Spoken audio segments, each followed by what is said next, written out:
Você já reparou que algumas das pessoas mais bondosas que você conhece também carregam nos olhos um cansaço difícil de esconder?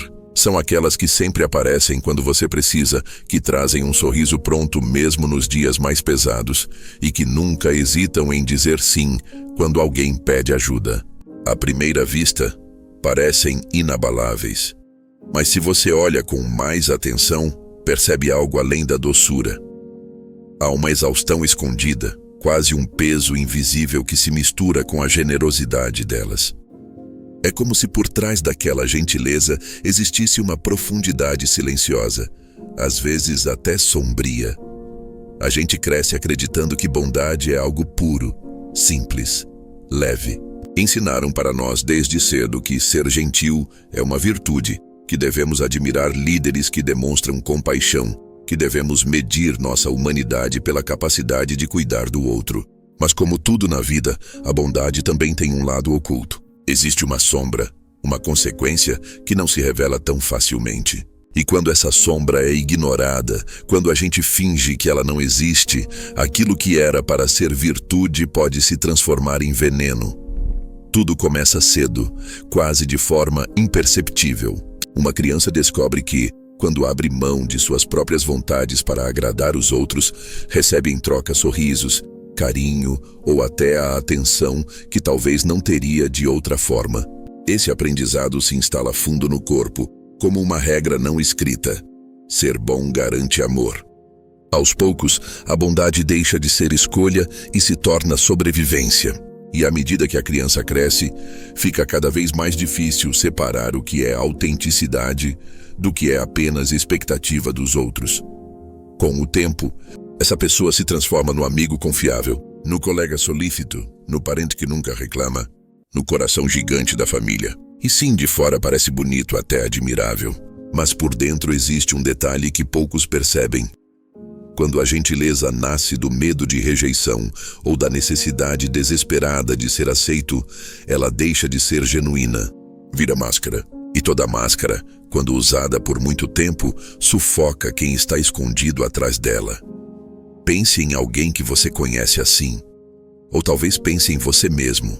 A pessoa que ouve horas de desabafos sem nunca falar dos próprios, que ajuda a carregar caixas pesadas sem ter forças, que empresta dinheiro mesmo quando está no limite, que sacrifica o sono só para garantir que todos ao redor estejam bem. Parece quase santo, mas quem já viveu esse papel sabe. Atrás de cada sacrifício silencioso existe um pequeno grito interno dizendo, "E eu?"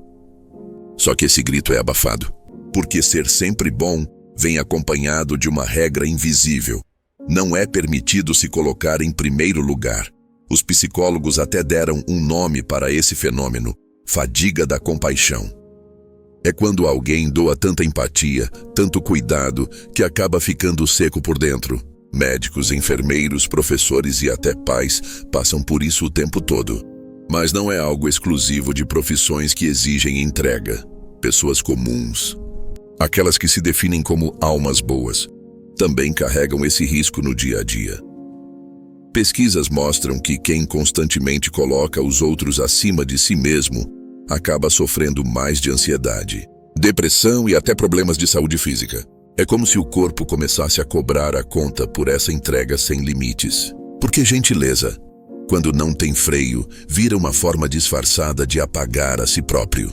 É como regar todas as flores de um jardim, menos as raízes da própria árvore. Uma hora, o jardineiro cai de exaustão e todo o jardim desmorona junto. E existe um detalhe ainda mais perturbador.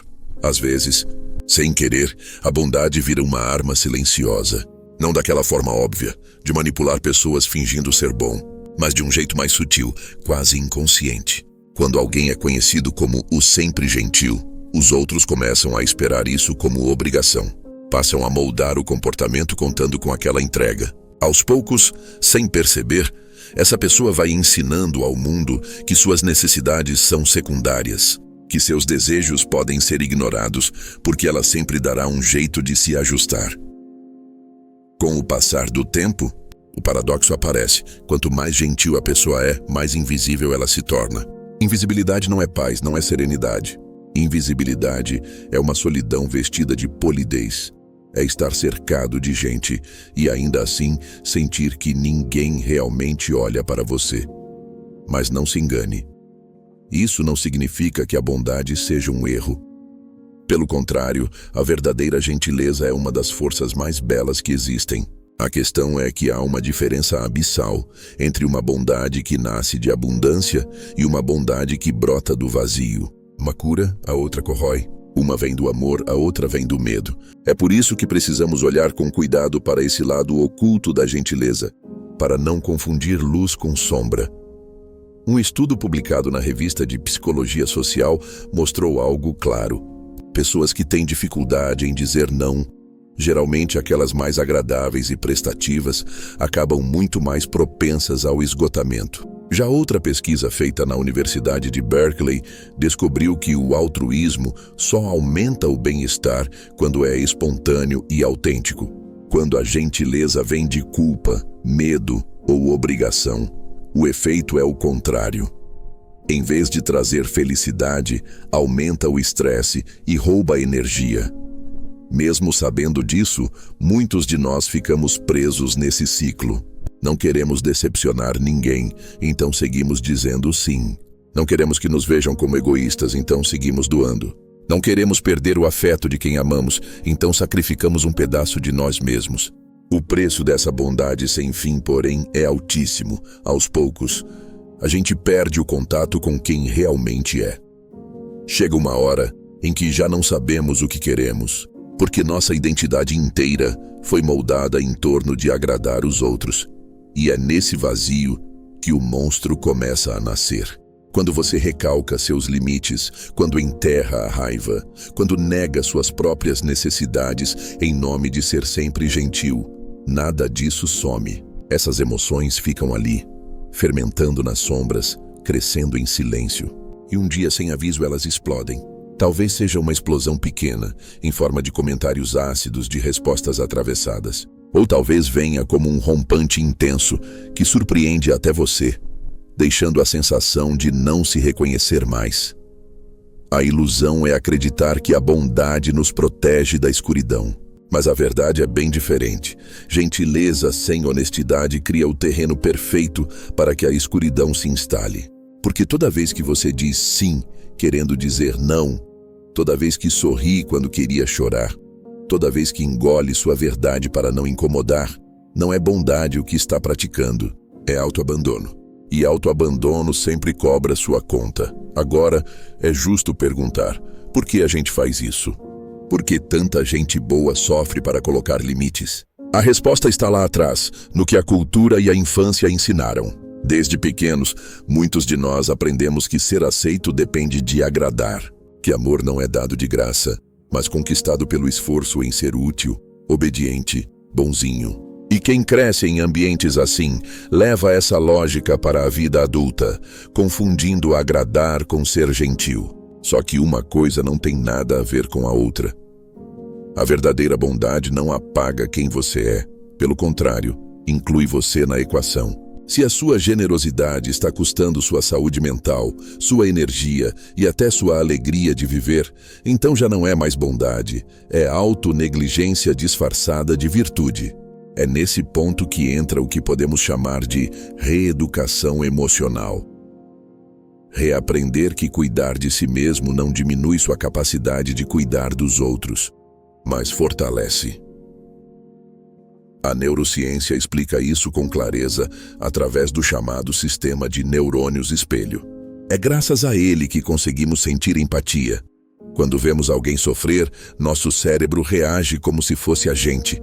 Só que esses neurônios não sabem diferenciar entre uma empatia saudável e uma empatia que nos devora. Se você se expõe constantemente à dor dos outros sem proteger os próprios limites, seu corpo começa a viver em estado de estresse contínuo. E esse estresse crônico cobra caro, esgota, adoece, destrói. O problema não é a gentileza em si. O que realmente nos machuca é quando a bondade é distorcida pelo medo, pelo condicionamento, pela necessidade de ser aceito a qualquer custo. Ela passa a parecer nobre na superfície, mas por dentro funciona como um ácido, corroendo lentamente. Aquilo que deveria ser força acaba se tornando exatamente o que nos quebra. Se você já sentiu esse peso, o cansaço profundo, o ressentimento escondido, a sensação de ser invisível mesmo sendo chamado de tão gentil, saiba de uma coisa: você não está sozinho e não está quebrado. O que você sente é simplesmente a consequência natural de um mundo que nunca nos ensinou a equilibrar entrega com autoproteção. Esse monstro interno não surge porque você é mau, mas porque toda verdade abafada exige em algum momento ser ouvida. E então a grande pergunta aparece: como continuar sendo uma pessoa compassiva sem se transformar em mártir? Como amar os outros sem precisar se abandonar? Como praticar a bondade de uma forma que realmente cure, ao invés de destruir? É aí que chegamos à parte mais incômoda, mas também mais libertadora. Toda gentileza verdadeira começa com você mesmo. E não se trata de egoísmo ou de virar as costas para o mundo. É sobre entender que, se a sua bondade não inclui você, então não é de verdade. É só uma atuação que mais cedo ou mais tarde desmorona. Pense naquelas instruções de segurança que ouvimos no avião. Em caso de emergência, coloque primeiro a máscara de oxigênio em você antes de ajudar outra pessoa. À primeira vista parece até cruel. Como assim não ajudar meu filho ou alguém que amo em primeiro lugar? Mas a lógica é simples. Se você desmaiar, não terá como salvar ninguém. A bondade funciona do mesmo jeito. Cuidar de si é o que permite que você continue cuidando dos outros. E é aqui que entram os limites. Para quem sempre foi gentil demais, limites soam como rejeição, como se fossem muros levantados contra as pessoas. Mas, na verdade, limites são pontes de honestidade. É como dizer: eu posso ir até aqui, mas não além disso. É declarar: meu amor existe, mas ele precisa ser sustentável. É mostrar: eu me importo o suficiente para ser honesto sobre o que consigo oferecer. Sem limites, os relacionamentos se confundem, se misturam com dependência, manipulação ou silêncio engolido. Com limites, eles se tornam mais claros, mais equilibrados, construídos em respeito mútuo. Pesquisas mostram que quem estabelece limites saudáveis costuma viver vínculos mais profundos e significativos, justamente porque sua bondade não vem de obrigação, mas de escolha. E há outro detalhe importante: quem respeita os próprios limites é visto pelos outros como alguém mais confiável. Por quê?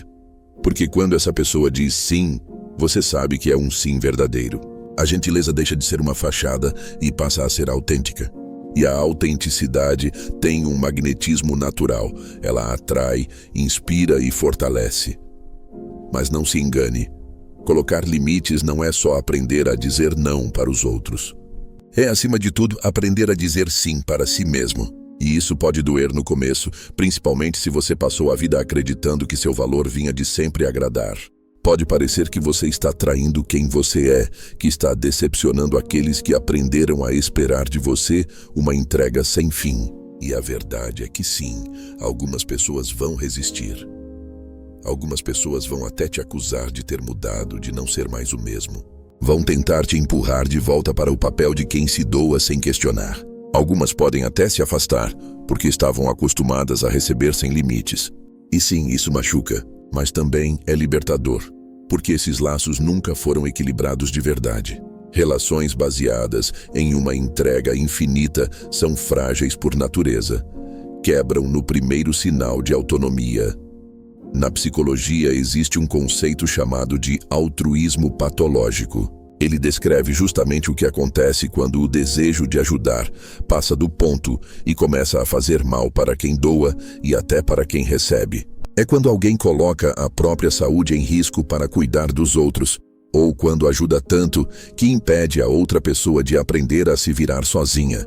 Parece bondade, mas na prática cria dependência, culpa e exaustão. É a gentileza fora de controle que perdeu o rumo. Isso se conecta a algo ainda maior, o mito da boa pessoa.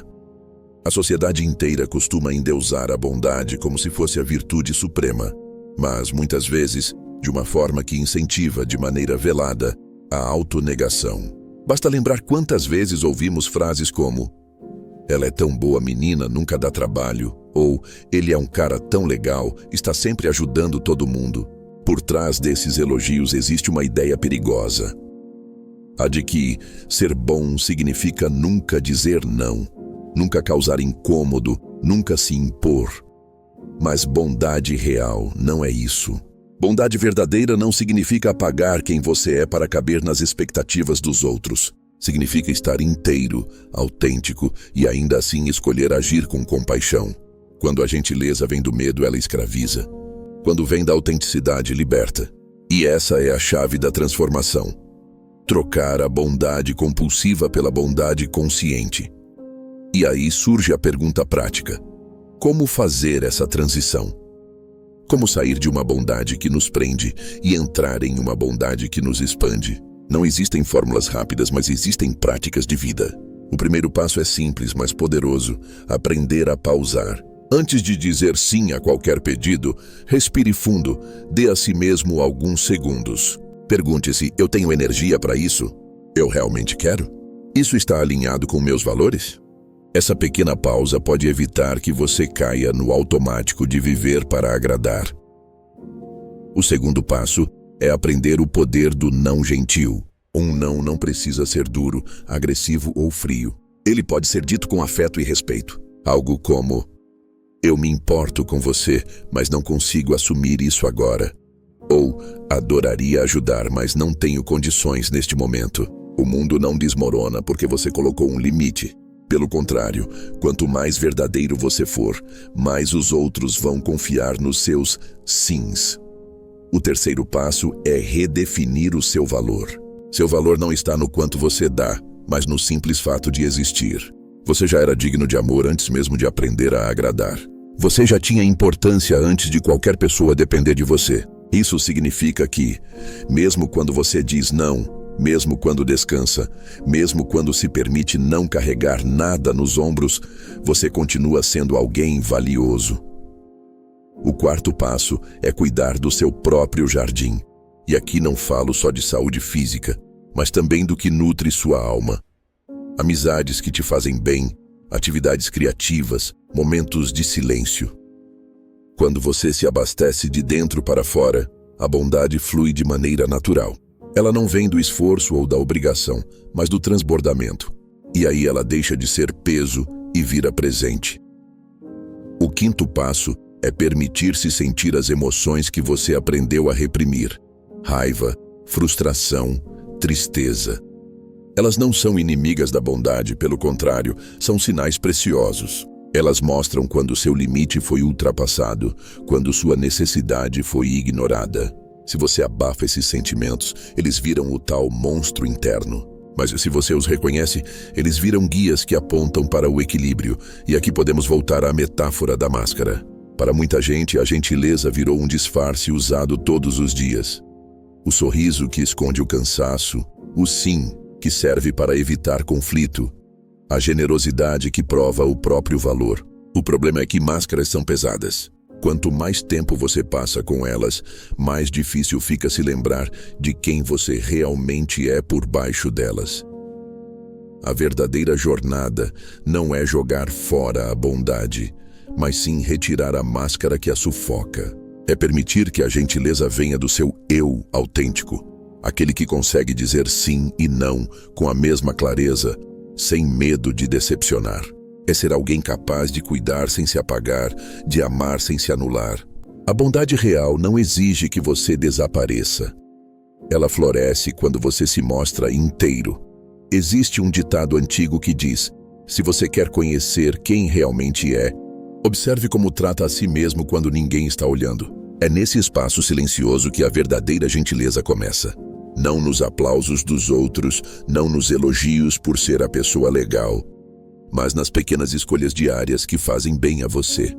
Descansar quando está cansado, perdoar-se quando erra, falar consigo com compaixão em vez de crítica. Se essas atitudes não existem dentro de você, sua bondade para fora se constrói sobre terreno frágil. É como erguer uma casa em cima da areia, cedo ou tarde desmorona. A ironia é que quando você aprende a tratar-se com verdadeira delicadeza, A sua gentileza para com os outros se torna ainda mais poderosa. Não é algo que esgota, mas que inspira. Não é peso, é convite. Esse tipo de bondade nasce do transbordamento, não da carência. É o que convida as pessoas a crescerem ao seu lado, em vez de se apoiarem eternamente sobre você. É uma gentileza que ilumina sem se consumir, que aquece sem se queimar. Uma presença que não se perde no excesso de dar, mas que se fortalece ao compartilhar. E talvez essa seja a grande lição escondida aqui. O lado sombrio da bondade não é rejeitar a bondade em si, mas transformá-la. Tirar o peso da compulsão e devolvê-la à escolha. Trocar o papel de sobrevivência pelo gesto de amor. No fim das contas, a pergunta que fica é simples. Quando alguém te chama de gentil, essa gentileza vem da liberdade ou do medo? Da abundância ou do cansaço? Da sua verdade ou da máscara que você aprendeu a vestir? A resposta para essa pergunta diz muito mais sobre você do que qualquer elogio que alguém poderia oferecer. Porque no fundo, o verdadeiro monstro das pessoas gentis não é a raiva que escondem, nem os limites que têm medo de impor. O monstro de verdade é a autonegligência, o hábito silencioso de se colocar sempre em último lugar. Quando você encara esse monstro de frente, algo muda. A máscara cai, e em vez de perder sua bondade, você a reencontra em uma versão mais forte, mais clara, mais luminosa. Ela deixa de ser submissão e passa a ser escolha. Ela deixa de sugar e começa a nutrir. Sua gentileza passa a ser aquela que mantém não apenas os outros de pé, mas também a você. E talvez essa seja a forma suprema de bondade. Viver plenamente quem você é, sem se apagar, sem atuar, sem pedir desculpas por existir. Mostrar ao mundo que compaixão não significa abrir mão de si mesmo, mas sim incluir-se no gesto de cuidado. Que generosidade não é renúncia, é verdade. O mundo precisa desse tipo de gentileza. Não do sim sem fim, nem do silêncio engolido, mas da coragem de amar sem se perder no processo. Precisamos de pessoas que mostrem que é possível ser luz sem se queimar, ser presença sem desaparecer, ser força sem se endurecer. E no fim do dia, essa é a lição que fica. A bondade não se mede pelo quanto você se anula, mas pela coragem de oferecer ao outro aquilo que nasce de um coração inteiro. Gentileza de verdade não é máscara, é espelho. E quando você aprende a olhar nesse espelho sem medo, descobre que ser bom não significa sofrer calado, mas viver com autenticidade. Essa é a bondade que o mundo mais precisa.